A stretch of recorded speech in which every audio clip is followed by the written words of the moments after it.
Samantala, Palasyo nanindigan walang mali sa inilabas na travel authority ni VP Sara. Nanindigan ang Malacanang na walang mali sa inilabas nitong impormasyon na inaprubahan ng travel authority ni Vice President Sara Duterte para sa Japan ngayong araw hanggang August 24. Ayon kay Palace Press Officer at PCO Undersecretary Attorney Claire Castro, inaprubahan ng Office of the President ang Travel Authority noong August 17, alas 12:41 ng tanghali, gayunman noong August 18, alas 6:07 ng gabi, hiniling ng Office of the Vice President sa pamamagitan ni Chief of Staff Attorney Zulaika Lopez na kanselahin ito.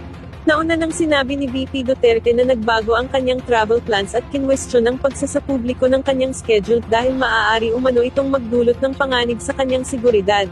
Pero ayon kay Castro, bilang public official, may karapatan ng publiko na malaman ang paggamit ng pondo ng gobyerno, lalo na't umaabot umano sa 7 million pesos ang gastos para sa security at staff ng Vice Presidente sa kanyang mga biyahe.